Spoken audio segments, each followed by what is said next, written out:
आधुनिक महाराष्ट्राचे आणि संयुक्त महाराष्ट्राचे पहिले मुख्यमंत्री आणि आदर्शवत असणारे मुख्यमंत्री, या मुख्यमंत्र्यांच्या जयंतीच्या निमित्तानं आपण आज या ठिकाणी उपस्थित झालेलो आहोत आणि या निमित्तानं श्रीनिवास देशमुख सरांचं या ठिकाणी आपण व्याख्यान आयोजित केलेलं आहे. सध्याच्या परिस्थितीवर आणि एकूण वातावरणावर त्या वेळेला आपण तो विषय घेऊन व्याख्यान सादर करत असतो आणि आज आपल्याला रशिया युक्रेन या युद्ध परिस्थितीवरती भाष्य करण्यासाठी आणि एकूण त्यांच्या संबंधांवरती भाष्य करण्यासाठी श्रीनिवास देशमुख सर या ठिकाणी आहेत. मी त्यांना विनंती करतो आपण कृपया मंचावरती स्थानापन्न व्हावं. त्याचबरोबर वृत्तपत्र महाविद्यालयाच्या प्राध्यापिका देशपांडे मॅडम यांनाही विनंती आहे आपणही कृपया मंचावरती स्थानापन्न व्हावं. त्याचबरोबर चव्हाण सेंटरचे सदस्य मार्गदर्शक आदरणीय सुहास तेंडुलकर यांना विनंती आहे आपणही कृपया मंचावरती येऊन स्थानापन्न व्हावं. देशमुख सरांचा परिचय तुम्हाला सर्वांना मी करून देतो. पूर्ण नाव त्यांचं श्रीनिवास चंद्रशेखर देशमुख असं आहे.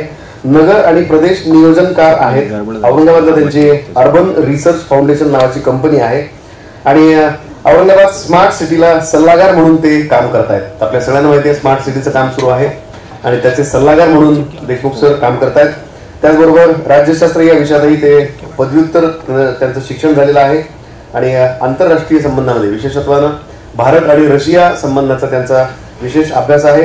पुणे विद्यापीठातून रशियन भाषेचा सर्टिफिकेट कोर्स देखील त्यांचा झालेला आहे. भाषण ते मराठीतच करणार आहेत, त्यामुळं आपल्या सगळ्यांपर्यंत तो विषय त्यांचा पोहोचणार आहे. मी देशपांडे मॅडमना अशी विनंती करतो आपण देशमुख सरांचं स्वागत करावं. आणि सध्या मात्र त्या वेळेला जो करंट विषय ज्यांना संपूर्ण जगभरामध्ये एक ढवळाढवळ झालेली असते असा विषय घेऊन विशेषत्वानं चव्हाण साहेबांच्या जयंतीच्या निमित्तानं आपण दरवर्षी कार्यक्रम घेत असतो आणि यावर्षी आपल्याला तो एक धगधगता विषय मिळालेला आहे रशिया युक्रेनच्या संबंधाच्या माध्यमातून आणि त्याच विषयावर भाष्य करण्याची विनंती मी देशमुख सरांना करतो. आपण आपल्या व्याख्यानाला सुरुवात करू. नमस्कार. आता रशिया, भारत, युक्रेन मीडियामध्ये बरंच काय गोष्टी तुम्ही वाचत असाल, पण त्यालासुद्धा एक प्रस्थापित मीडिया जे आहेत, वेस्टर्न मीडिया जे आहे त्याचा ग्लोबल आउटरीच बऱ्यापैकी चांगला आहे. त्याच्यामुळे काय होतं की ज्या काही पॉलिटिकल सायन्समधल्या संकल्पना आहेत त्याला धरून जे काही विश्लेषण आहे ते सामान्य नागरिकांपर्यंत कधी येत नाही, व्यवस्थित येत नाही. तर त्याचाच एक छोटासा आढावा आज आपण घ्यायचा प्रयत्न करू. म्हणजे तुमच्यासमोर मी असं काही मोठमोठ्या संकल्पनाच्या बंबार्ड करणार नाही आहे, पण थोडी गोष्टीरूपी हलकासा इतिहास कसा पुढे येत आला, आपले संबंध कसे होत गेले या संबंधी आपण म्हणजे मी त्यावर प्रकाश टाकणार आहे. तर आपण थोडं काय करू, आता इतिहास चालू करू आपण 18व्या शतकापासून. आता तुम्हाला माहीत असेल स्पेनसुद्धा एक वसाहतवादी होता, कॉलनिस्ट होता.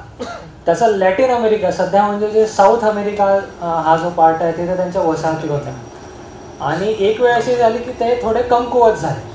ते ज्या वेळेस कमकुवत झाले तेव्हा अमेरिका आणि युनायटेड किंगडम म्हणजे ब्रिटन यांना आता त्यांना वापस शक्तिशाली होऊ द्यायचं नव्हतं. त्यांनी काय ठरवलं मग की आता आपल्याला इथे काहीतरी इंटरव्ह्यू करायला पाहिजे. त्यावेळेस अमेरिकेचे जे राष्ट्राध्यक्ष होते ते होते जेम्स मॉनरो म्हणून. त्यांनी काय केलं, एक मॉनरो डॉक्ट्रिन म्हणून एक संकल्पना सगळ्या जगासमोर सांगितली. आता ही संकल्पना नेमकी म्हणजे काय की मी एक माझा एरिया ऑफ इन्फ्लुएन्स करेल, एक रिजन करेल, जो नकाशा असेल अमेरिकेचा त्याच्यासमोर एक सर्कल काढेल किंवा एक रिजन असा तयार करेल. त्याच्यात जर कोणी आलं, त्याच्यात जर कोणी इंटरफेअर करायचा प्रयत्न केला तर मी असं समजेल की हे माझ्या देशाविरुद्ध ॲग्रेशन आहे, युद्ध आहे. त्यांनी मग ही संकल्पना एरिया ऑफ इन्फ्लुएन्स वगैरे ही तिथून रूढ करायला चालू केली. अमेरिकेचे एक डिप्लोमॅट होते जॉर्ज केनन म्हणून, त्यांनी सुद्धा या संकल्पनेला थोडी जेव्हा शीतयुद्ध चालू झालं होतं तेव्हा त्यावेळेस त्यांनी या संकल्पनेला सुद्धा बऱ्यापैकी मान्यता दिलीच होते. आता हा जो एरिया ऑफ इन्फ्लुएन्स नावाचा प्रकार आहे हे सध्या आपल्या आजच्या घडीला जे रशिया युक्रेन जे संघर्ष होते, जे काही युद्ध होते त्याच्यासाठी एक इम्पॉर्टंट कॉन्सेप्ट आहे. मग आता याच्यात अमेरिका काय करायची, त्यांनी स्पॅनियर्ड्सला काढून टाकलं, सायमन बोलिव्हारला तिकडचा लीडर केला, त्याला सपोर्ट केला आणि मग जसं जसं काळ पुढे सरकत गेला मग त्यांनी साऊथ अमेरिकावर ते काय करायचे की समजा ब्राझील देश आहे एक्झाम्पल, तिथे 4-5 मोठे बिझनेस टायकून्स आहेत, ते त्यांच्यासोबतच डील करतात. भलेही किंवा एखादा मोठा राजकारणी असेल ते त्यासोबतच डील करतात. भलेही यांच्या डेमोक्रेसीच्या ज्या व्हॅल्यू आहेत, आता अमेरिकेला एक खोड काय की त्यांना परसिव्ह जी डेमोक्रेसी आहे ती त्यांना सगळीकडे रेप्लिकेट करायची सवय आहे. आता democracy can mean different things to different countries. आता ह्युमन डेव्हलपमेंट जे आपण म्हणतो, ह्युमन डेव्हलपमेंट इंडेक्स, चायनामध्ये मला मेल्यानंतर चांगलं बरियल मिळावं ते डेव्हलपमेंटचे मानांकन आहे. आपण आता हे युरोपियन स्टँडर्डमध्ये बसत नाही. त्यामुळे डेमोक्रेसी ही जी तयार होते ती एक कंटिन्युअस प्रोसेस आहे, त्याला तुम्ही तुमचं मॉडेल म्हणून एक्सपोर्ट करू शकत नाही. यांनी काय केलं की त्या देशांमध्ये असे लोक शोधले की जे त्यांच्या हिताला पूरक आहेत, त्यांनी तिथे त्यांच्या सत्ता प्रस्थापित केल्या. जर तुम्ही मग काय झालं की या ज्या लॅटिन अमेरिकन कंट्रीज या मांडलिक झाल्यासारख्या झाल्या अमेरिकेचा. तर हा एक त्याचा एक बॅकग्राऊंड आहे. आता पुढे जो आता थोडासा इतिहास पुढे सरकूया, रशियाकडे आपण आपला दृष्टी टाकू. आता रशिया जी आहे ना ही वेस्टर्न देशांना आधीपासूनच स्केप्टिकल होते. मग 18व्या शतकाच्या सुरुवातीला पोलिश स्वीडिश आक्रमण म्हणा किंवा वर्ल्ड वॉरमध्ये जे नाझी जर्मनी जात होता याच्यावर सुद्धा त्यांना भीती वाटायची की बाबा हे आपल्यावर आक्रमण करतील, आपला देश पादांकृत करतील वगैरे. आता जेव्हा दुसरं महायुद्ध चालू झालं, चर्चिलचा प्लॅन फार भारी होता. त्याचा काय प्लॅन होता की नाझी जर्मनीला आत मुसंडी मारू द्यायची. आत मुसंडी मारली किंवा सोव्हिएट रशियाही थकलेला असेल, नाझी जर्मनी थकली असेल, मग आपण जायचं, आपण जाऊन तिथे आपली सत्ता प्रस्थापित करायची. या अशा गोष्टीमुळे काय झालं की वेस्टर्न कंट्री, पश्चिमी देशांबद्दल सोव्हिएट रशिया हा नेहमी साशंकच राहिला. आता युद्ध संपला. एक अजून एक रंजक गोष्ट सांगतो की आता ही जी मॉन्रो डॉक्ट्रिन आहे ती आधी फक्त जी अमेरिकाज आहे, अमेरिकन कॉन्टिनेंट आहे इथपर्यंतच मर्यादित होते. याला छेद दिला विन्स्टन चर्चिलने. यांनी काय केलं, एक डेलिगेशन केलं जवळपास 500-800 लोकांचं. ते डेलिगेशन घेऊन ते अमेरिकेत गेले की बाबा तुम्हाला आता युद्धात उतरावंच लागतंय, आता आमचं काही खरं आहे, तुम्हाला आता युद्धात उतरावंच लागतंय. असं करत काय झालं, जो अमेरिकेचा एरिया ऑफ इन्फ्लुएन्स युरोपमध्ये पण यायला चालू झाला. पण अमेरिकेने एक कटाक्षाने पाहिलं ते म्हणजे काय केलं त्यांनी की युद्ध त्यांच्या भूमीवर कधी येऊ दिलं नाही. कधीच द्वितीय महायुद्धामध्ये पर्ल हार्बरचं एक हे सोडलं, तो एक कोस्टल लाईन होता, पण आत भूमीमध्ये कधीच युद्ध ते येऊ दिलं नाही त्यांनी. ही सुद्धा गोष्ट आजच्या चर्चेसाठी महत्त्वाची आहे. तर हे त्यांनी केलं. अशा प्रकारे अमेरिकेचं युरोपियन खंडाच्या आंतरराष्ट्रीय नीतीमध्ये, त्यांच्या डोमेस्टिक पॉलिटिक्समध्ये जे एका प्रकारे आंतरराष्ट्रीय नीती डिफाईन करतात त्याच्यामध्ये त्यांची एंट्री झाली. आता द्वितीय महायुद्ध हे नाझी जर्मनी हरलं, सोव्हिएट रशिया तिकडे स्थापन झाला. सोव्हिएट रशिया सुद्धा जेव्हा स्थापन झालं लेनिनच्या नेतृत्वामध्ये, त्याच्यानंतर सुद्धा तिकडे एक सिव्हिल वॉर झाला. आता या सिव्हिल वॉरमध्ये फ्रान्सचे काही लोक होते, अमेरिकेचे होते. यांनी काय केलं, जो झार होता तिकडचा राजा, त्याचे काही मिलिटरी जर्नल्सला धरून या क्रांतीविरुद्ध बंड म्हणून आर्मी, ती व्हाईट आर्मी आत घुसवली. आता सोव्हिएट रशियाने पॉलिटिकल इकॉनॉमी ज्या आपण त्याला कम्युनिझम म्हणतो, ती या भांडवलशाही देशांना पूरक नव्हती. ती मोडून काढण्यासाठी पश्चिमी राष्ट्रांनी हा सुद्धा एक हल्ला त्यांच्यावर केलेला आहे. तर हे अजून एक ढळढळतं उदाहरण आहे की why Russia is always sceptical about western nations. युद्ध संपलं. 1949 मध्ये नाटो तयार झाला. आता नाटो हा जो प्रकार आहे, नॉर्थ अटलांटिक ट्रिटी ऑर्गनायझेशन, याच्यात कसं आहे, हे जे पश्चिमी राष्ट्र होते, सोव्हिएट रशिया वापस इकडे येऊ नये किंवा त्यांची विचारसरणी आमच्याकडे जाऊन आमच्याकडे उलथापालथ होऊ नये, त्यांचं ॲग्रेशन होणे, म्हणून आम्ही आमच्या बॉर्डर सिक्युअर करू, असं म्हणत त्यांनी ही सोव्हिएट रशिया चालू केलेलं आहे. हा सोव्हिएट रशिया स्थापन झालेला आहे. या सगळ्या रिपब्लिक्स आहेत. आता जो चौकोनी डब्बा दिसतोय तुम्हाला, दॅट इज युक्रेन. तर सोव्हिएट रशिया म्हणजे काय होतं की वेगवेगळे गणराज्य जे होते, ज्याला रिपब्लिक्स म्हणतो आपण, त्यांनी एकत्र येऊन तयार केलेला देश म्हणजे सोव्हिएट युनियन होता. आता हे सोव्हिएट युनियन स्थापन झालं, नॅटोही स्थापन झाला. दादा पुढची स्लाईड होता, हे तेच आहे. हे 15 गणराज्य, त्यातला हा एक वरची स्लाईड. आता तुम्ही या मॅपमध्ये बघा की युरोपियन कॉन्टिनेंटमध्ये रशियाचा इम्पॉर्टन्स काय आहे. हा या भागात बघा, रस्त्यांचं जाळं या साईडला आणि शहराची घनता या साईडला बघा. म्हणजे हा देश असा आहे की युरेशिया युरेशिया म्हणता येईल. अर्धा पार्ट यांचा युरोपमध्ये, अर्धा पार्ट यांचा एशियामध्ये. पण जो यांचा इकॉनॉमिक पोटेन्शियल जे आहे ते युरोपमध्येच आहे. त्यामुळे यांना युरोपियन देशांसोबतच पुढे जाऊन वाटाघाटी करावं लागणार आहे, संबंध प्रस्थापित करावा लागणार आहे. पण नॅटो त्यामधलं एक दुखणं आहे. तर पुढचं आता नॅटो सांगितले नॉर्थ अटलांटिक ट्रिटी ऑर्गनायझेशन. ही संघटना या पश्चिमी राष्ट्रांनी तयार केली 1949 मध्ये.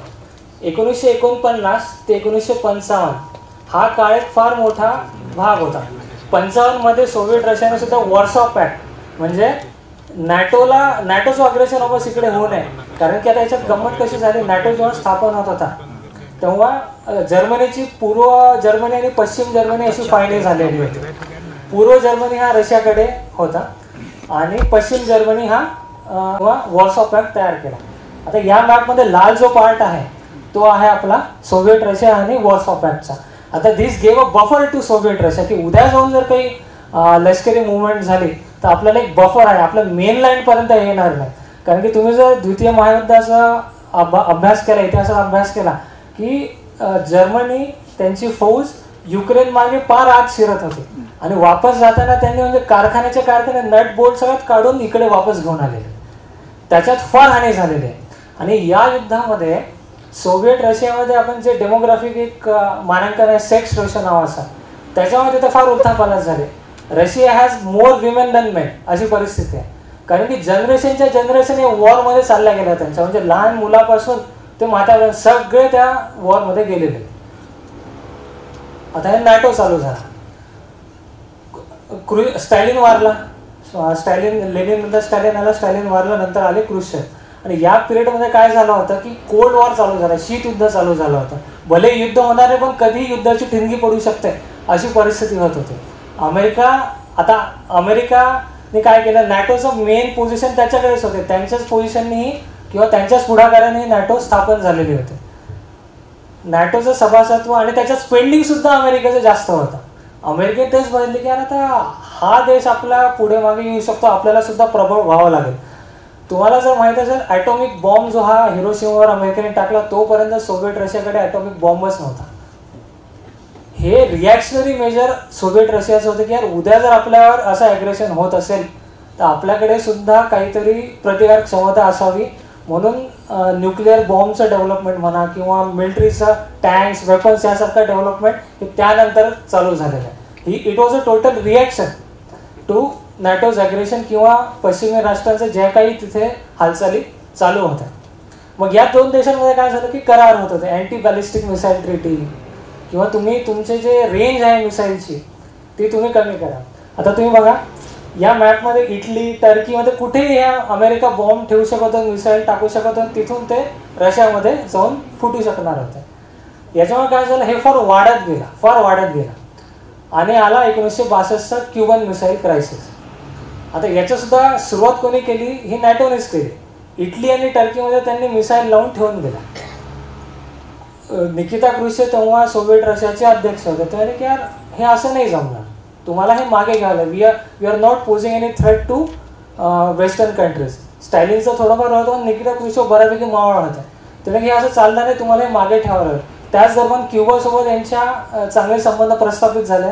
त्या मैत्री मग सोव्हिएट रशियाने क्युबामध्ये म्हणजे फ्लोरिडाच्या समजा 100 किलोमीटर खाली त्यांनी मिसाईल ठेवलं.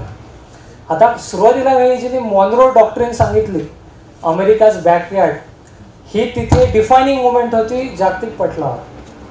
अमेरिकेच्या जवळ जेव्हा सोव्हिएट रशियाचे मिसाईल्स आणि मिलिटरी आर्मामेंट येऊन थांबलं तेव्हा ते चपापले.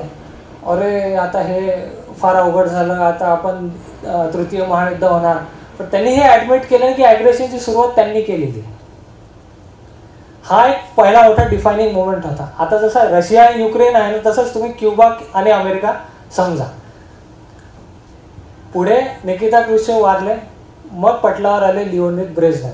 या माणसाने इतकं लष्करी साहित्य जमाजमा केली, रिसर्चमध्ये पैसा टाकला.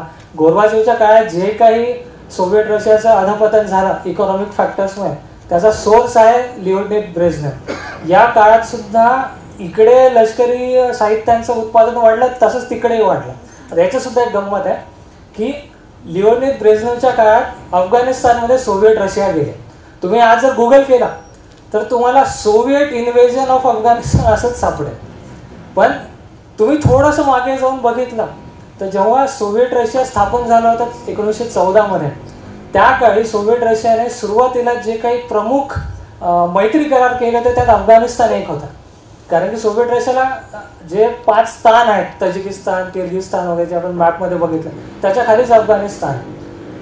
त्याला काही आपल्या 5 या सेंट्रल एशियन रिपब्लिक्सला त्रास होऊ नये म्हणून त्यांनी हा मैत्री करार केला आणि तोच मैत्री करार अफगाणिस्तानच्या गव्हर्नमेंटने त्या टाइमला इन्व्होक केला. आता हे मित्रत्वाचं एक गोष्ट म्हणून सोव्हिएट रशिया तिकडे गेला. पण तुम्ही आज कुठे बघा सोव्हिएट इन्व्हेजन आणि तिथे जाऊन अमेरिकेने त्या जे टेररिस्ट आहेत, मुजाहिदीन आहेत, त्यांना म्हणजे ज्या मित्रराष्ट्रांकडे एक जॅव्हलिन नावाची मिसाईल आहे ती फक्त ॲडव्हान्स जे त्यांचे मित्रराष्ट्र चांगले आहेत त्यांच्याकडेच राहायची. मुजाहिदीनच्या हातात जॅव्हलिन मिसाईल तिथे येऊन पडले होते. त्याच्या आधी ते साधे रॉकेट लॉन्चर घेऊन सोव्हिएट रशियाच्या जे हेलिकॉप्टर आहेत त्यांना मारायचे. त्याच्यात ॲक्युरेसी नव्हती. ह्याच्यात कसं फायर अँड फॉरगेट, एम घ्या सोडून द्या, ती मिसाईल बरोबर जाऊन तिथे छेदणार. याच्यामुळे काय झालं, हा अजून एक डिफायनिंग मोमेंट होता कम्युनिकेशनच्या हिशोबाने, की अमेरिकेने इतकं त्याचा प्रसार केला की बाबा सोव्हिएट रशिया घुसला आहे, हा उद्या कुठेही घुसू शकतो. पण याच्या मागे एक अँगल काय होता, अफगाणिस्तान सोडलं की पाकिस्तान आहे, पाकिस्तान सोडलं की हिंद महासागर आहे आणि इकडे सोव्हिएट रशियाचा ॲलाय आहे भारत. हे काउंटर कसं करायचं म्हणून हा सगळा प्रकार त्यांनी तयार केला. जसं सांगितलं की शस्त्राचं उत्पादन फार वाढत गेलं. मग पटलावर आले रोनाल्ड रेगन आणि त्याच मोमेंटला आले Mikhail Gorbachev. Mikhail Gorbachev I hope माहीत असतील सगळ्यांना, ते सोव्हिएट युनियनचे शेवटचे प्रेसिडेंट आहे आणि सोव्हिएट रशिया या गोष्टीसाठी म्हणजे मानवाधिकारांची पायमल्ली की तिथे पॉलिटिकल फ्रीडम नव्हता. आज समजा मी रशियाबद्दल बोलत आहे किंवा क्रिटिसाइज करत आहे, तिथे या रूममध्ये त्यांचे स्पाय एजन्सीवाले बसले असणार, या रूमच्या बाहेर पडलो मी कसा गायब झालो हे मलाही नाही करणार, कोणालाही नाही करणार. म्हणजे पॉलिटिकल फ्रीडम न म्हणण्याच्या याच्यातच होता. म्हणजे समजा सोव्हिएट युनियनच्या पार्टीने म्हणले की सूर्य पश्चिमेकडून येतो, मी झक मारून पश्चिमेकडूनच येतो, मला फ्रीडम नाही येतं पॉलिटिकल फ्रीडम. म्हणजे त्या गोष्टीसाठी हे सुद्धा लिओनिद ब्रेझनेवच्या काळातच हे फार प्रकर्षाने तयार होत गेले. आता जे आपण रिपब्लिक्स बघितले त्यातून बऱ्याच गोष्टी सोव्हिएट रशियाचे जे आर्थिक इंजिन आहे, इंडस्ट्रीज आहे, त्याला सपोर्ट करणारे होते. मिखाईल गोर्बाचेव म्हणाले की आता हे नाही चालणार. He was very young politician to become the president of Soviet Russia. एक काळ असा होता की जेव्हा लिओनिद ब्रेझनेव 2-4 जण आले, रशियाचे लोक बेट लावायचे हा म्हातारा किती दिवस जगतो म्हणून. आणि त्याचे म्हणजे इतके म्हणजे वयाच्या उतरणीला आलेले सोव्हिएट रशियाचे प्रेसिडेंट झालेले.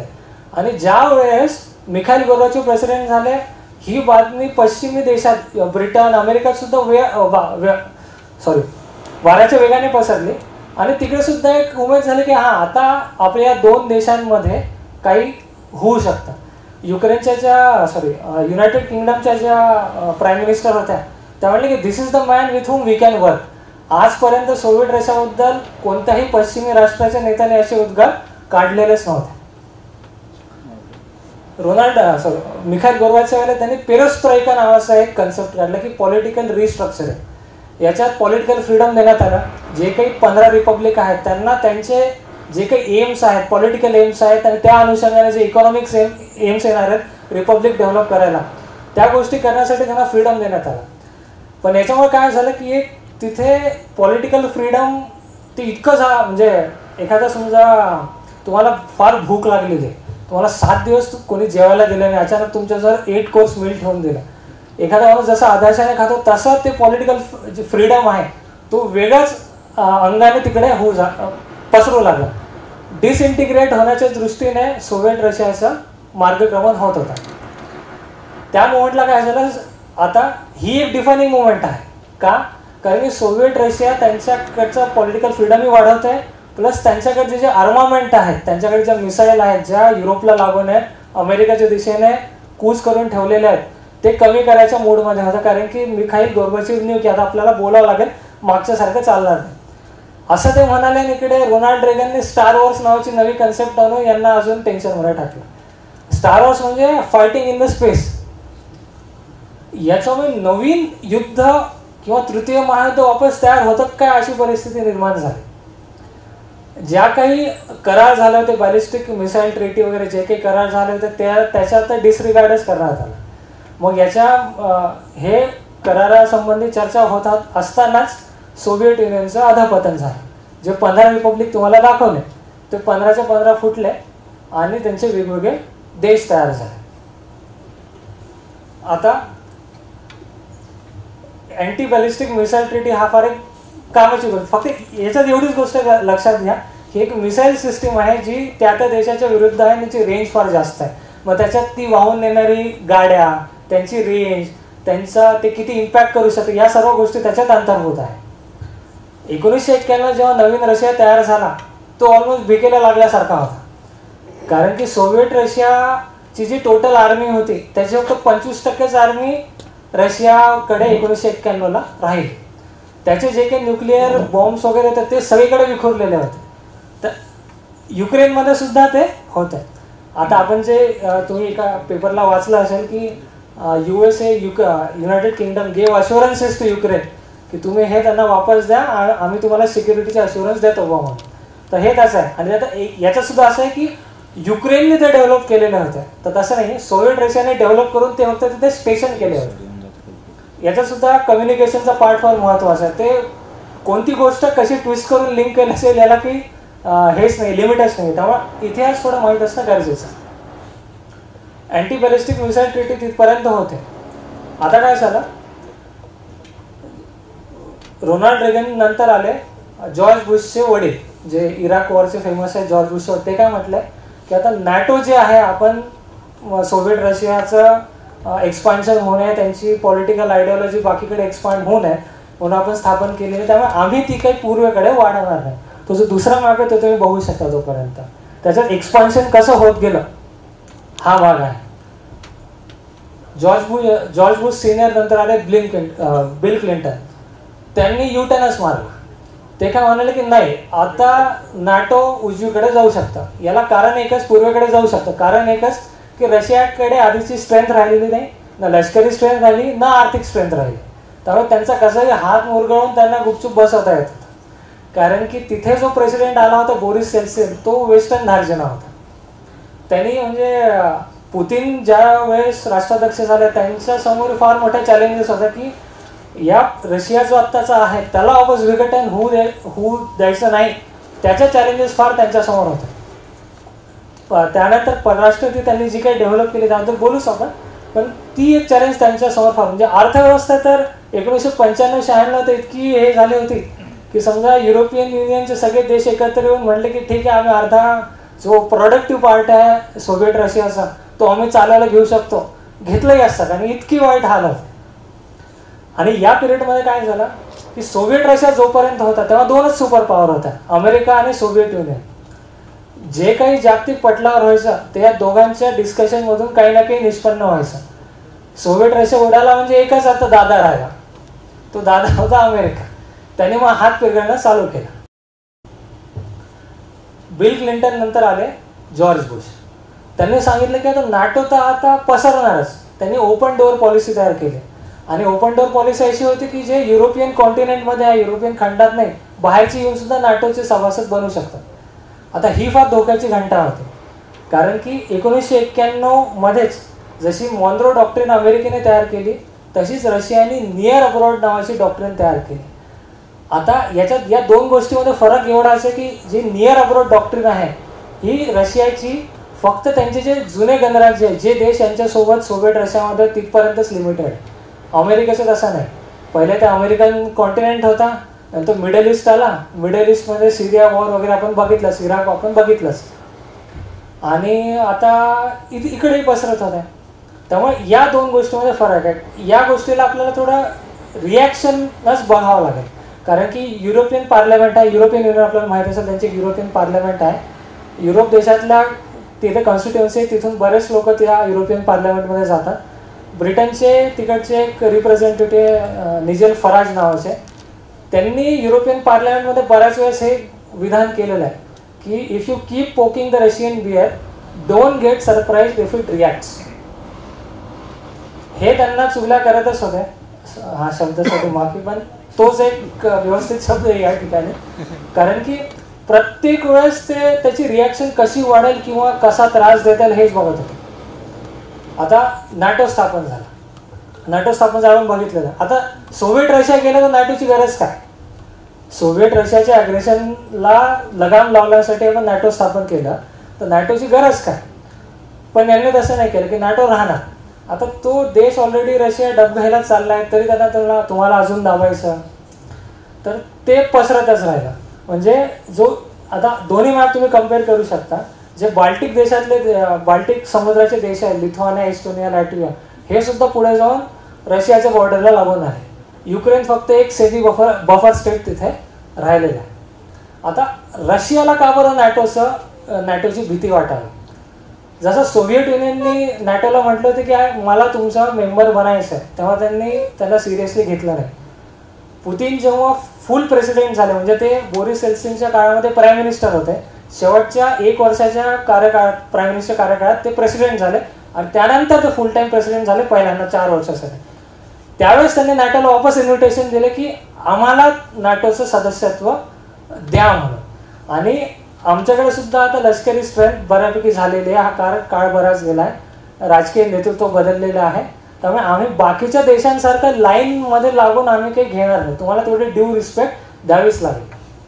पण वापस नाटो आणि पश्चिमी राष्ट्रांनी त्यांना आणायला नाही, हे शक्य नाही.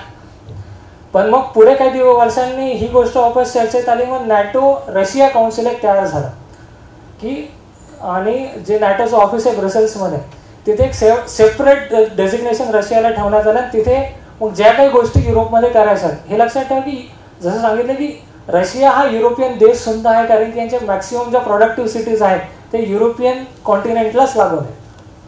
तर मग ते संबंध दृढ होत नाही, तोच युगोस्लावियामध्ये नाटोने जायचं ठरवलं. आता युगोस्लावियामध्ये जायचं ठरवलं, त्याच्यात कसं आहे, आधी त्यांनी नाटोने पवित्रा काय ठेवला होता की माझ्या बॉर्डरच्या आत येऊ देणार नाही. आता हे बॉर्डरच्या बाहेर जाऊन हल्ला करत आहे आणि युनायटेड नेशनचे जे सिक्युरिटी काउन्सिल आहे त्याच्या विरोधात जाऊन त्यांनी हा अटॅक युगोस्लावियामध्ये केला, त्या देशाची फाळणी केली आणि तिथे गोंडस नाव काय दिलं, ह्युमॅनिटेरियन इंटरव्हेन्शन. म्हणजे याच्यासारखा पॅराडॉक्स काही नसेल. ही अजून एक यावेळेस सुद्धा रशियाने तिथे नकार घंटा वाजवले की जे होत आहे ते चुकीचं होत आहे, याला अर्थ नाही. जॉर्ज बुश थोरले होते, त्यांना आता अमेरिकेला इराकमध्ये घेऊन जायची घाई लागली.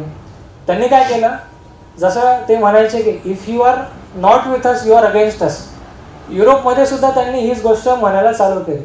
न्यू युरोप आणि ओल्ड युरोप अशी विभागणी त्यांनी करायला चालू केली की तुम्ही एकतर इराकमध्ये माझ्या मागे या, कारण की नाटोला इराकमध्ये जाऊन काही उपयोगच नाही. का बरं ते तिकडे जाते ना, त्यांचे तिथे काही इंटरेस्ट काय, फक्त अमेरिकेचा हट्ट.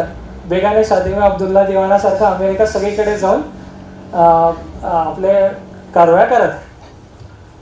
ते नव्हतं की अफगाणिस्तानमध्ये स्टेबिलिटीचा प्रकार झाला, तिथे सुद्धा नाटोनी यावं असं ते म्हणायला लागले. आता नाटो ही जी संघटना आहे ना, तर हे चालवण्यासाठी पैसे तर लागणार ना. याच्यात मग त्यांचं काय की कॉमन कॉन्ट्रीब्युशन असतं, प्रत्येक राष्ट्राला त्यांच्या GDPच्या काही पर्सेंटेज तिकडे टाकायचं असतं. आता युरोपियन देशांना त्यांच्या बॉर्डर सिक्युअर करायच्या आहेत, इराकमध्ये जाऊन अमेरिकेचे इंटरेस्ट सिक्युअर करायचे नाहीत. Why should they waste their money outside Europe? हे याचं कारण म्हणजे काय की पहिला महायुद्ध, द्वितीय महायुद्ध हे सगळं युरोपमध्येच झालेलं, तो पूर्ण भरडला गेला. जो डेमोग्राफिक डिव्हिडंड जो घटलेला आहे तो जसा रशियामध्ये घटलेला आहे तसाच युरोपमध्येही घटलेला आहे. त्यांना त्या युद्धाचा जो भस्मासूर तयार होतो त्याच्यामुळे काय परिणाम होतात त्याचा त्यांना प्रकर्षाने अंदाजा आला होता.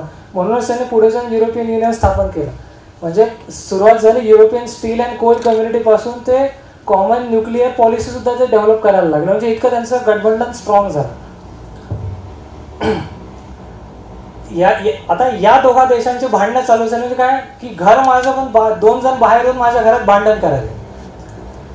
आणि बऱ्याच वेळेस काय व्हायचं की सोव्हिएट रशिया आणि USA वेगळाच काहीतरी वाटाघाटी करायचं आणि यांना सांगायचंच नाही. याच्यामुळे त्यांना काय टेन्शन आलं की ठीक आहे यांच्या शस्त्रांचे उत्पादन वाढायला चालले, हे इटली टर्कीमध्ये येऊन टाकायला आहेत, उद्या एखादा बॉम्ब इथेच फुटणार, आमचेच लोक मारले जाणार. त्याच्यामुळे नाराजीचं वातावरण यांच्यामध्ये सुद्धा पसरत होतं. युरोपियन युनियनला युद्धानंतर कळालं होतं की आपल्याला जर विकासाच्या मार्गाने जायचं आहे तर आपल्याला सोशो इकॉनॉमिक डेव्हलपमेंट करण्याशिवाय गत्यंतर नाही. म्हणून त्यांनी जो त्यांचा पैसा ते युद्धानंतर जे काही अर्न करत होते ते या कामासाठी वापरणं चालू केलं. त्यांना 2% सुद्धा फार जास्त होते. किंवा आता 2017मध्ये जेव्हा ट्रम्पने किरकिरी चालू केली तेव्हा अमेरिकेनेच का बरं भुर्दंड युरोपचं सहन करा. म्हणजे प्राथमिकदृष्ट्या अमेरिकेला आणला युनायटेड किंगडमनेच गरज नसताना. त्यावेळेस चर्चिल म्हणायचे की एक खाडी पोहून गेले की तुम्हाला युरोपियन कॉन्टिनेंट लागतो. चर्चिल म्हणायचे आम्हाला युरोपपेक्षा अमेरिका जवळ आहे. म्हणजे अटलांटिक महासागर क्रॉस करून इतक्या दूर अमेरिका आहे पण ते आम्हाला जवळ. तर त्यांना ते कळलं की इकडे पैसे टाकून उपयोग नाही. त्यामुळे त्यांची शहरं पण बघा तुम्ही. ज्या अमेरिका आज मोठमोठ्या हायवेसाठी प्रसिद्ध आहे तर जे युरोपियन शहरं आहेत ते पेडेस्ट्रियन फ्रेंडली किंवा सोशो इकॉनॉमिक फ्रेंडली इंडस्ट्रीज आहेत किंवा अशा गोष्टीसाठी जास्त फेमस आहे. कारण त्यांनी त्यांचा पैसा योग्य मार्गाने लावला. उद्या तिसरं महायुद्ध झालं वापस एकदा न्यूक्लिअर बॉम्ब पडला पुन्हा शहर येऊ. या गोष्टीसाठी ते फार म्हणजे नकार घंटा त्यांची कंटिन्युअस वाजतच होती. ज्यावेळेस इराक आणि अफगाणिस्तानचा मुद्दा आला की नॅटो तिकडे जाणार तिथे मग त्यांच्यात अजून वितुष्ट यायला लागलं. आता फ्रान्स हा देश मॅक्रॉन जे यावेळेस बऱ्यापैकी पटलावर आलेले आहेत. इलेक्शन आहे ती गोष्ट वेगळी पण फ्रान्स हे आधीपासूनच नॅटोच्या या एक्सपान्शनबद्दल किंवा त्यांच्या मिलिटरी ऑपरेशनबद्दल साशंकच होता. जे चार्ल्स डी गॉल म्हणून त्यांचे एक प्रेसिडेंट होते युद्धानंतर त्यांनी तर तिथून ते बाहेर पडले होते नॅटोचे. त्याने आम्हाला इथे हे कॉमन इंटरेस्ट नाही हा US इंटरेस्ट आहे. हा सरळ US इंटरेस्ट आहे. तर हा भाग झाला नॅटोचा. ट्रम्प म्हणे की आता आम्हाला हे आम्ही बर्डन सहन करणार नाही. आता बऱ्याच वेळेस जाणकारांचं मत आहे की ट्रम्प आणि पुतिन हे फार क्लोज होते. नॅटोचं विघटन ही जोडगोळीच करणं आणि बऱ्यापैकी ते होईलच का असं दिसत आहे. कारण की आज सगळीच न्यूज आली आहे की common security and defence policy CSDP हा जो प्रकार आहे युरोपियन खंडातलेच देश त्या युरोप खंडाची परराष्ट्र नीती आणि डिफेन्स पॉलिसी फिक्स करणार. हे जे आधी त्यावर आता शिक्कामोर्तब होणार आहे. कारण की हे जर असं जर झालं तर आंतरराष्ट्रीय संबंधाच्या दृष्टीने this would be a historic date. कारण की आधी अमेरिकेला सोडून युरोपियन खंड त्यांच्या ज्या व्हॅल्यूज आहेत स्ट्रॅटेजिक म्हणा पॉलिटिकल म्हणा इकॉनॉमिक म्हणा त्याचं रिसर्शन करत असेल त्याचं रिक्लेम करायचं पाहत असेल तर this is a very big thing. आता नॅटो आणि युरोपियन युनियन या दोन संस्था आहेत. या दोघांमध्ये कॉमन काय आहे की उद्या उठून कोणाला एकदम नॅटोचा कन्फर्म मेंबर होता येत नाही. EUचंही होता येत नाही. नॅटोचं कसं आहे की तुमच्याकडे डेमोक्रॅटिक इन्स्टिट्यूशन असावे रूल ऑफ लॉ असावा ते असेल आणि जे 30 मेंबर आहेत नॅटोचे त्यांनी युनॅनिमसली म्हणजे सगळ्यांनी हात वगैरे सांगितलं हा देश आम्हाला नॅटोमध्ये घ्यायचा तरच नॅटो आत येतो त्याशिवाय येत नाही. युरोपियन युनियनचंही तसंच आहे. तुम्हाला काही मार्केट इकॉनॉमी ज्याला म्हणतो आपण डिमांड अँड सप्लाय बेस्ड त्याच्यात जे काही रिफॉर्म करायचे असतील ते जर असतील रूल ऑफ लॉ सांगणाऱ्या सरकारी संस्था असतील डिस्क्रिमिनेशन होत नसेल त्या होत असतील. तसेच युरोपियन युनियनमध्ये आल्यानंतर तिकडचे जे स्ट्रिफ कॉम्पिटिशन आहे त्याला फेस करण्यासाठी तुमच्याकडे जर पॉवर असेल तरच तुम्ही युरोपियन युनियनमध्ये येऊ शकता. हे त्यामागच्या काही कंडिशन्स आहेत काही निकष आहेत. पण आता जर आपण युक्रेनचा बघितला तर युक्रेनचं जे करप्शन इंडेक्स आहे ते पाकिस्तानच्या इंडेक्सपेक्षा 2 आकड्यांनीच फक्त कमी आहे. रूल ऑफ लॉ तिकडे बऱ्यापैकी नाहीच आहे. जे नॅशनल बजेटमध्ये ट्रान्सपरन्सी असतं त्याचा सुद्धा एक इंडेक्स आहे त्याच्यातसुद्धा युक्रेनची काही फार चांगली कामगिरी नाही आहे. तर मग अशा परिस्थितीत जेव्हा नॅटो आणि EU म्हणते की आम्हाला युक्रेन पाहिजे तर हे त्यांच्याच जी सेट प्रोसिजर आहे त्याला छेद देण्यासारखी गोष्ट आहे. आता तुम्हाला गंमत वाटेल की युक्रेन जेव्हा 1991ला तयार झाला 10-15 वर्ष युरोपियन युनियनचं यांच्याकडे लक्षच नव्हतं. कोणी ढुंकूनही यांच्याकडे बघितलं नाही. त्यांचं नव्हतं हा फार दूरचा देश आहे. इथनिकली कल्चरली हे फार वेगळं आहे. यांच्या ज्या डेमोक्रेसीच्या व्हॅल्यूज आहेत ते आत्ताच नवीन डेमोक्रेटिक स्टेट म्हणून तयार झालं हे वेगळं आहे. यांना आपण कसं इंटिग्रेट करणार आणि मग त्या प्रवाहात चर्चा चालू झाली. युरोपियन युनियनमधले जे जुने राष्ट्र आहेत फ्रान्स जर्मनी आणि जे नवीन राष्ट्र आहेत त्यांच्यात चर्चा चालू झाली की यांना कसं करायचं. आपले मूल्य यांच्यावर टाकायचे का त्यांना त्यांचे मूल्य डेव्हलप करू द्यायचे. मग हे बरेच वेळ चालला तोपर्यंत त्यांनी ॲग्रीमेंट करत राहिले युक्रेनसोबत, पण काही निष्पन्न होताना दिसत नव्हता. आज थोडासा फास्ट जो होता 2014मध्ये युरोमेडन नावाची एक तिकडे हे झाले अरब स्प्रिंग. जर तुम्ही ऐकलं असेल, अरब स्प्रिंग म्हणजे काय, इसेन्शियली अमेरिका काय करतात, त्यांना जो सोयीस्कर पॉलिटिशियन आहे ती पार्टी त्या देशात उभी करते आणि त्यांचे जे नॅशनल इकॉनॉमिक स्ट्रॅटेजिक इंटरेस्ट आहे अगेन्स्ट समजा रशिया, त्यांना ते सपोर्ट करून वर करते. तसंच युरोमेडन तयार करायचं चालू झालं. आता दादा पुढचं घ्या.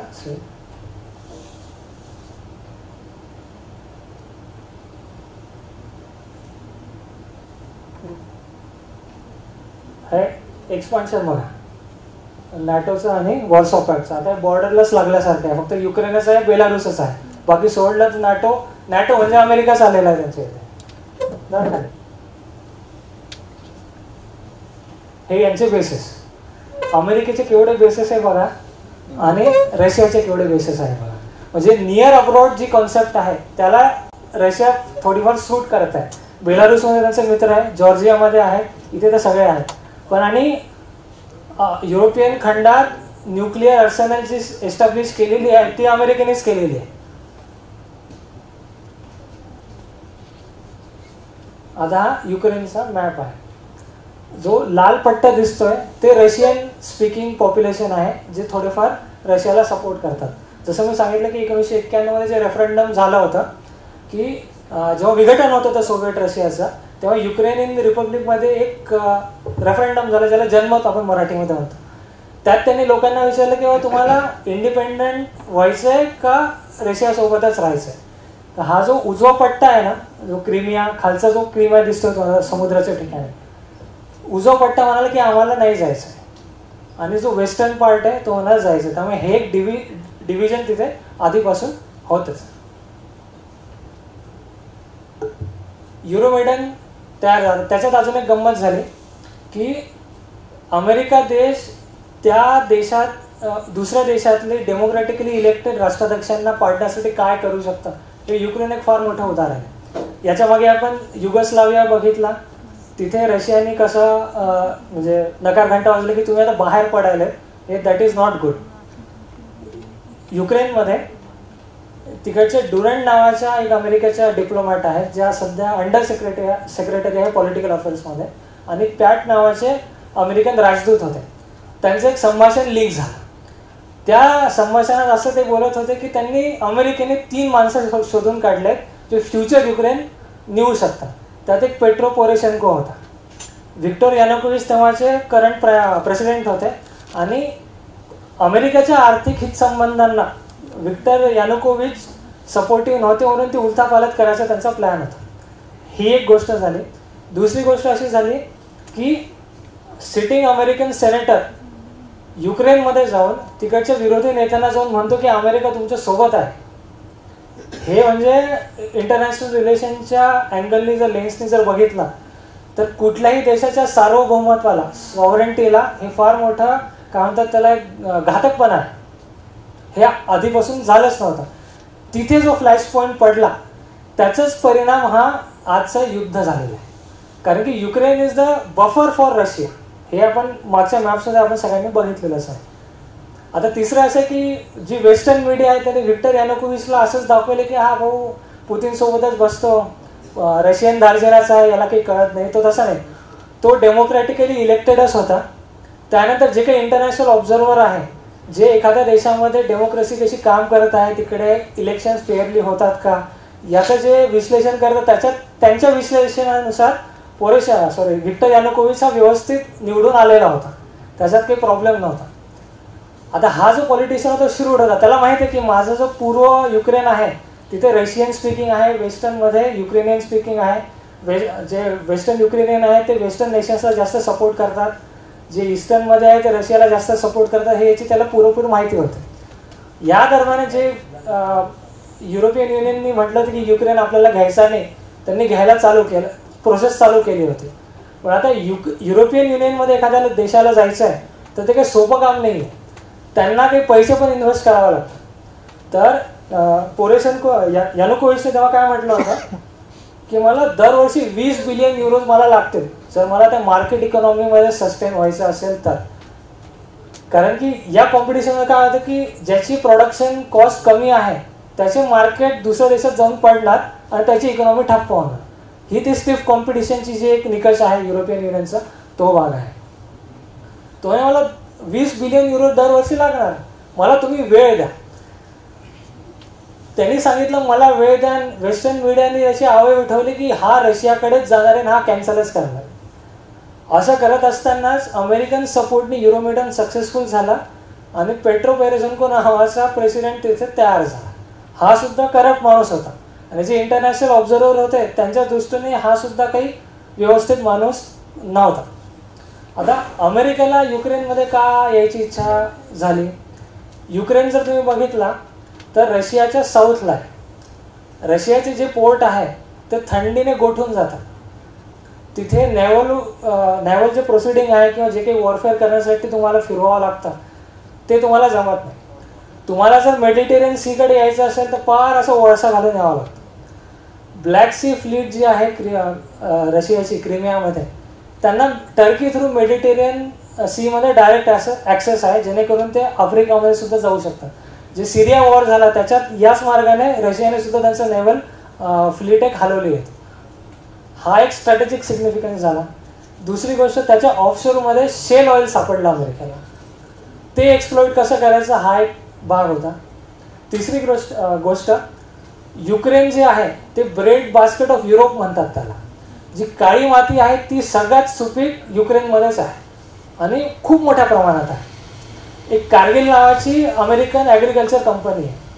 अशा 3 कंपन्यांनी लॉबिंग करून विक्टर यानुकोविचला प्रेशराईज करत होते तुम्ही लँड रिफॉर्म करा.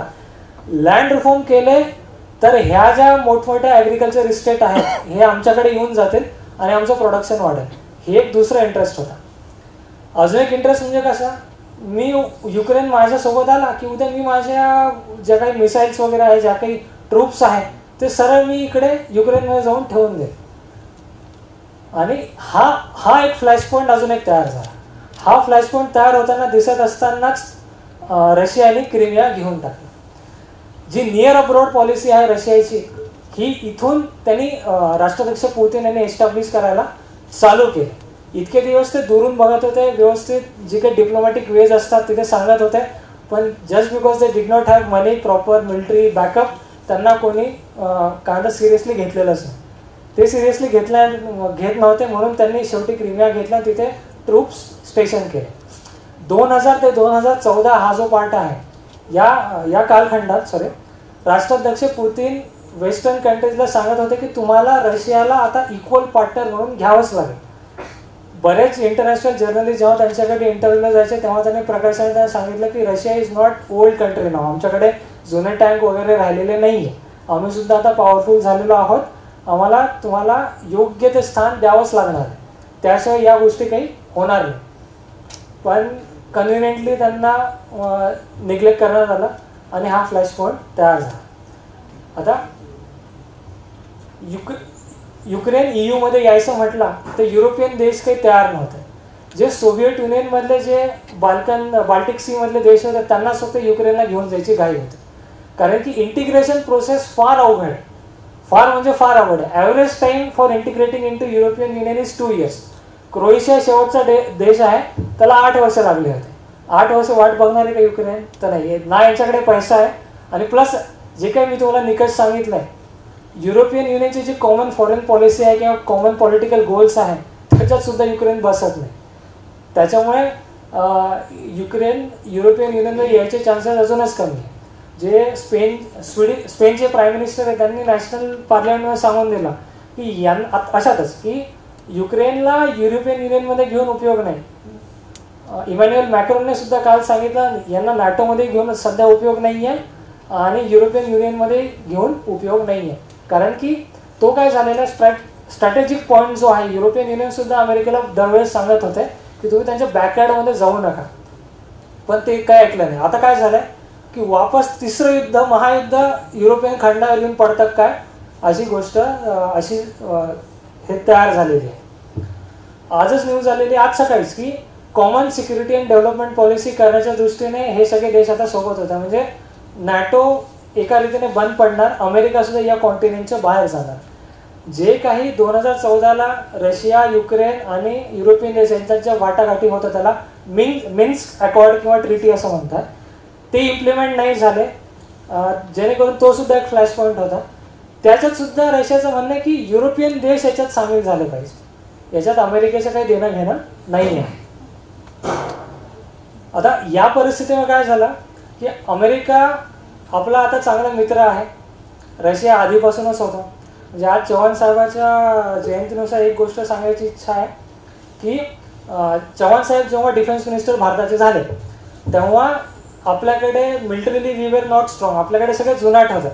म्हणजे नेव्हल व्हेसल किंवा ज्या युद्धपोत ज्याला म्हणतो ते सगळे जुने, टँक जुने, बंदुका जुन्या, सगळंच म्हणजे मिलिटरी मॉडर्नाइज नव्हती. ती मिलिटरी मॉडर्नाइज करण्यासाठी चव्हाण साहेब गेले अमेरिकेमध्ये, पेंटागॉनमध्ये शिष्टमंडळ घेऊन. तेव्हा तिकडचे जे एक अधिकारी होते ते फार कुत्सितपणे या शिष्टमंडळाने चव्हाण साहेबांना म्हणाले की तुमचं जे हे एअरफोर्स आहे ना हे तुम्ही संग्रहालयात टाका, याचा काहीच उपयोग नाही. आणि त्या स्थितीला जे विमानं भारताने अमेरिकेला मागितले ते कवडीमोल भावात अमेरिकेने पाकिस्तानला दिलेले आहेत. त्यानंतर अजून एक गोष्ट अशी झाली की आपला ब्रिटन कॉलनी होती, म्हणून काय झालं की नॅव्हल युद्धपोत किंवा सबमरीन जे आपल्याकडे आलं त्या सगळ्या ब्रिटिश मेड होत्या. आणि आपल्याकडे जे जनरल्स, ॲडमिरल जे सुरुवातीचे होते ते सगळे त्याच डिरेक्शनने ट्रेन झालेले होते. म्हणजे त्यांच्या सिस्टीम जी तयार केली होती त्यांनी त्याच्यात ट्रेन झालेले होते.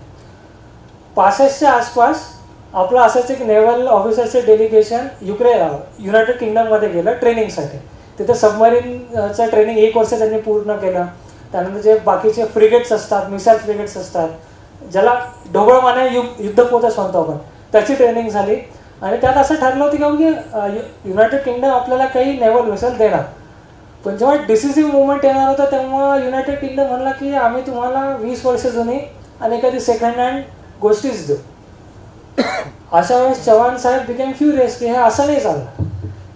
ज्या काही आपले ॲग्रीमेंट होते, जे काही आपले डिस्कशन झाले त्याच्यात हे बसत नाही. तिथून चव्हाण साहेब डेलिगेशन घेऊन गेले सोव्हिएट रशियामध्ये. सोव्हिएट रशियाने आपल्याला सड्या हाताने मदत केली. 71चा वॉर आपला झाला बांगलादेश लिबरेशनचा. डिसेंबर 71मध्ये आपलं युद्ध चालू झालं आणि जवळपास नोव्हेंबर-ऑक्टोबरमध्ये रशियाने आपल्याला जे काही प्रॉमिस केला होता, मिसाईल बोट्स, मिसाईल सिस्टीम, त्या सगळ्या आपल्या ऑक्टोबर-नोव्हेंबरच्या दरम्यान भारतात येऊन ठेपल्या. कराची जे हार्बर आहे तिथे आपल्या इंडियन नेव्हीने जे काही ऑपरेशन केलेलं आहे ते सगळ्या रशियन बोट्सच आहे. म्हणजे हे जे काही पायाभरणी आहे इंडो सोव्हिएट फ्रेंडशिपची, ती पायाभरणी कोणी कॉन्क्रीट जर केली असेल तर ती चव्हाण साहेबांनी या ठिकाणी केलेली आहे. आणि आपल्याला हेही माहीत असेल की जेव्हा 2 कंप होते तेव्हा आपण नॉन अलाइन मुवमेंट प्रॅक्टिस करत होतो. त्या अनुषंगाने आपल्याला या सोव्हिएट रशियाची बरेच मैत्रीचा फायदा झालेला आहे. आता युद्ध संपलं, सगळ्या काही गोष्टी झाल्या आणि आपलं आता या युद्धामुळे, युक्रेन युद्धामुळे काय झालं, आपल्या समोर ना डिप्लोमॅटिक प्रॉब्लेम्स तयार झाले की ना आपल्याला अमेरिकेला दुखवायचं आहे, ना आपल्याला सध्याच्या रशियाला दुखवायचं आहे. कारण की 85% आपले जे इम्पोर्ट आहेत डिफेन्सचे ते सगळे रशियामधून येतात. आपले सगळे सोल्जर जे आहेत ट्रेन झालेले आहेत त्याच्यात. आता एक गोष्ट अजून सांगते, आपल्याकडे सुखोई नावाचं एक विमान आहे, त्याच्यात आपण एवढं पारंगत झालेलो आहे की साऊथ ईस्ट एशियामध्ये ज्या देशांकडे सुखोई विमान आहे त्या पायलट्सला भारत ट्रेनिंग देतं, इंडियन एअरफोर्स ट्रेनिंग देतं. म्हणजे जी टेक्नॉलॉजी मॅच्युअर होते ती आपण केलेली आहे. आता जेव्हा एखादा देश एखाद्या देशाला लष्करी इक्विपमेंट विकतो त्यामागे कधीच तो नवीन देत नाही. म्हणजे सुखोईच्या उदाहरणानं आपल्याला एक गोष्ट कळून येते की आपण जे सुखोई जे आपण घेतलं त्यात आपण आपल्या रिक्वायरमेंट काय होता इंडियन एअरफोर्सच्या त्या रशियाला सांगितलं, तसं करून त्यांनी आपल्याला ते बनवून तयार केलं. पुढच्या 2 वर्षात रशियाला जाणवलं की हे जे रशियन सुखोईचं व्हर्जन इंडियाने तयार केलेलं आहे it is comparatively advance than us. त्यांनी तसा ॲडव्हान्स जेट तसे तिकडे स्क्वॉड्रनच तयार करून ठेवून दिलं. अमेरिकेने आजपर्यंत असं कधीच लेटेस्ट इक्विपमेंट आपल्याला दिलं नव्हतं जे आत्ता कुठे यायला चालू झालेलं आहे. नंतर क्रायोजेनिक सिस्टीम जी म्हणते इंटरकॉन्टिनेंटल बॅलिस्टिक मिसाईल, म्हणजे दूरपर्यंत क्षेपणास्त्र नेण्यासाठी जी काही इंजिनची टेक्नॉलॉजी लागते ती रशियाने आपल्याला दिलेली आहे. त्यामुळे आपलं जे काही रशियासोबत बायलॅटरल ट्रेड आहे तो आहे हायड्रोकार्बन, न्यूक्लिअर पॉवर आणि डिफेन्स. याच्यावर आपण काही वाढलेलो नाही आहे. पण आता स्ट्रॅटेजिक इंटरेस्ट आपल्याला कोइन्साइड होतो. POK मध्ये पाकिस्तान ऑक्युपाईड काश्मीर आहे, तिथे सुद्धा अमेरिका कधीचा जायचा प्रयत्न करत आहे की विल सॉल्व द प्रॉब्लेम. पण भारताने वेळोवेळी सांगितलंय की हे आमचं लोकल प्रॉब्लेम आहे, याच्यात कुठल्याही देशाला आम्ही हस्तक्षेप करू देणार नाही. जसा युक्रेनमध्ये आज बॅकयार्डमध्ये येऊन अमेरिका तिकडे रशियावर थ्रेट दाखवत आहे, तसा POK सुद्धा भाग आहे आपल्याला. आता याच्यात गंमत अशी झाली आहे की चायनाचं 1 बेल्ट 1 रोड नावाचा एक जो महत्वाकांक्षी प्रोजेक्ट आहे तो सुद्धा पाकिस्तान ऑक्युपाईड काश्मीरमधून जातो. आता that is a disputed territory, तो आपला भाग आहे. अशा ठिकाणी आता तिसराच देश येऊन जर बिझनेस करत असेल तो आपल्या सॉव्हरेंटीला, आपल्या स्ट्रॅटेजिक इंटरेस्टला धोक्याची चिन्ह आहे. तर या दोन गोष्टी तिथे पण क्लॅश होतात. आता चायना सुद्धा मागच्या 5-6 वर्षात चायना सुद्धा मिलिटरी असर्शन दाखवायला चालू केली आहे. तो तिकडे अमेरिकेच्या नाकात दम करत आहे, इकडे आपल्याही गलवान व्हॅलीमध्ये या ठिकाणी येऊन नाकात दम करत आहे. आता सध्या परिस्थितीमुळे झालं काय की रशियाच्या जवळ चायना चालला आहे. हे आपल्यासाठी घातक आहे. का घातक आहे? काही जर सांगितलं आपलं जे बायलॅटरल ट्रेड आहे ते फक्त 3 गोष्टींवरच डिपेंडंट आहे, त्याच्यावर काहीच नाही. आपले टाईज आपण डिपेंड झालेले नाही आहेत. मागच्या 3 वर्षाखाली एक झालं होतं की Russia is going to invest in smart cities also. पण पुढे त्याचं काय झालं आहे अजून काहीच त्याच्याबद्दल माहिती नाही आहे. या उलट जर बघितलं रशिया चायना ट्रेड हा भारताच्या 10 पट जास्त आहे. म्हणजे एनर्जी आहे, मेडिकल इक्विपमेंट झाले, इंडस्ट्रियल इक्विपमेंट झाले, मिलिटरी तर आहेच, त्यांचा आकार वाढतच चालला आहे. जर आपण भारत आणि US, भारत आणि रशिया हा ट्रेड जर कम्पेअर केला, आपण म्हणतो की रशिया आमचा मित्र आहे, तर भारताचा रशियासोबतचा जो हा बायलॅटरल ट्रेड रिलेशन आहे ते 40 पट कमी आहे भारत आणि अमेरिकापेक्षा. त्यामुळे हे कसे डीपन करायचे हे सुद्धा आपल्या मागे एक मोठा म्हणजे एक फार मोठी चॅलेंज आहे. त्यानंतर दुसरी गोष्ट अशी आहे की युरोपियन युनियन सोबत सुद्धा आपले फार मोठे चांगले संबंध आहे. बायलॅटरल ट्रेड त्यांच्यासोबत सुद्धा आपला चांगला आहे. अमेरिकेनंतर युरोपियन युनियनचा नंबर लागतो. आता युरोपियन युनियनची खप्पामर्जी जर अमेरिकेवर होत असेल तर this is a possibility for us की आपल्या ज्या काही नॉन अलाइनमेंट मुवमेंटच्या ज्या काही परराष्ट्र नीतीचे मूल्य आहेत ते आपल्याला ठासून सांगायची एक चांगली वेळ आपल्याकडे निर्माण झालेली आहे. पण आता याच्यात गंमत अशी आहे की हे करण्यासाठी काही मनुष्यबळ लागतं. आता जर आपण उद्या म्हटलं की रशियासोबत मिलिटरीली काही जॉईंट इन्व्हेस्टमेंट करायची, त्याला 5 ते 6 वर्ष लागतील. कारण की नुसतं इक्विपमेंट बनवून उपयोग नाही आहे, त्याची तुम्हाला रेग्युलर टेस्टिंग करावं लागते. ते टेस्टिंग केल्यानंतर ती टेक्नॉलॉजी मॅच्युअर होते. तेवढा वेळ तर आपल्याला भेटत आहे, बऱ्याच संधी यातून चालल्या जाते. आपल्याला बायलॅटरल रिलेशन चांगले डेव्हलप करावं लागेल. पण त्यासाठी भारताकडे मनुष्यबळ आहे का? तर हा एक फार मोठा एक स्कॅर्सिटी म्हणता येईल आपल्याकडे डिप्लोमॅटची. जी इंडियन ॲडमिनिस्ट्रेटिव्ह सर्व्हिसेस ज्याला आपण IAS म्हणतो त्याची सँक्शन स्ट्रेंथ आहे 6500च्या आसपास, आणि जी फॉरेन सर्व्हिसेस आहे त्याची स्ट्रेंथ आहे 950. मागच्या 5 वर्षात भारताने 50च्या वर डिप्लोमॅटच घेतलेले नाही आहेत. म्हणजे अशी परिस्थिती. आणि दरवर्षी आपण जवळपास 100 ते 150 IAS IPS घेतच असतो. हेच जर आपण कंपॅरिझन चायनासोबत जर केलं तर चायनाकडे जवळपास 5500 डिप्लोमॅट आहे जे पूर्ण जगात पसरलेले आहे. सिंगापूर जर आपण बघितलं सिटी स्टेट आहे, त्यांचे 700 का 800 डिप्लोमॅट आहे. जपानचे जवळपास 6500 डिप्लोमॅट आहे. जर भारताची परराष्ट्र नीती आपल्याला चांगली ठेवायची असेल, आपली मूल्ये, आपले जे काही स्ट्रॅटेजिक इंटरेस्ट, पॉलिटिकल इंटरेस्ट आहे ते जर सेटअप करायचे असतील तर आपल्याला या गोष्टीकडे सुद्धा लक्ष देणं भाग आहे. आता अशी परिस्थिती आहे, जसं मॉन्रो डॉक्ट्रिन बघितलं, नंतर रशियन नियर अब्रॉड बघितला, आपला सुद्धा साऊथ ईस्ट एशिया भाग आहे. आता नॅटोने नवीन गंमत काढली. आता ते म्हणते की चायना इज अवर थ्रेट. आता हे युद्ध युरोपियन कॉन्टिनेंट मधून पसरत आता इंडियन ओशन साईडला येऊन आशिया खंडात येतात का असा प्रॉब्लेम तयार झालेला आहे. म्हणजे आधी बायपोलर वर्ल्ड होतं, म्हणजे 2 दादा होते, आता मल्टीपोलर वर्ल्ड झालाय. आता मल्टीपोलर कॉन्टिनेंट होता काय असा प्रश्न किंवा अशी परिस्थिती निर्माण झालेली आहे. अशा परिस्थितीत भारताला फार मोठं काम करणं गरजेचं आहे. जसं मी सांगितलं की एका साईडला ह्युमन रिसोर्स आपलं वाढवणं गरजेचं आहे, मिलिटरीली किंवा ज्या पीस मिल कोऑपरेशन जे म्हणतो आपण की छोट्या छोट्या गोष्टी करून मोठ्या गोष्टीकडे जायचं, जेणेकरून दोघांचे इंटरेस्ट हार्म होणार नाही. जसं सेंट्रल एशियाचे जे देश आहेत त्यांना आपण काय म्हणतात स्कॉलरशिपवर भारतात शिकायला आणतो. मेडिकल इक्विपमेंट्स किंवा हेल्थकेअर हा आपला स्ट्रॉंग पॉईंट आहे, IT हा आपला स्ट्रॉंग पॉईंट आहे. त्याचे एक्सपर्ट आपले बरेच चांगले आहेत. ते आपल्याला रशियामध्ये आणि युरोपियन युनियनमध्ये कसे वाढवता येतील हे सुद्धा एक बघायची दृष्टी आपल्याला ठेवावी लागणार आहे. तर या सगळ्या चॅलेंज एकंदरीत आपल्या समोर आहेत. थँक्यू. धन्यवाद, खूप खूप आभार. यशवंतराव चव्हाण सेंटर मुंबई विभागीय केंद्र औरंगाबाद आणि महात्मा गांधी मिशन च्या पत्रकारिता महाविद्यालयाच्या संयुक्त विद्यमाने आज आपण चव्हाण साहेबांच्या जयंतीच्या निमित्तानं रशिया युक्रेन या संबंधाबाबतीत व्याख्यान जे ठेवलं होतं त्यासाठी उपस्थित राहून श्रीनिवास देशमुख सरांनी या विषयावरती प्रकाश टाकला. त्याबद्दल मी चव्हाण सेंटरच्या वतीनं MGMच्या वतीनं त्यांचे मनपूर्वक आभार व्यक्त करतो. आपण सर्वजण या ठिकाणी उपस्थित राहिलात आणि छान एक प्रश्नोत्तराचं सेशन देखील आपण या ठिकाणी पार पाडलं. त्याबद्दल तुम्हा सर्वांचे देखील मनपूर्वक आभार व्यक्त करून संयोजकांच्या वतीनं हा कार्यक्रम संपला असं जाहीर करतो. धन्यवाद.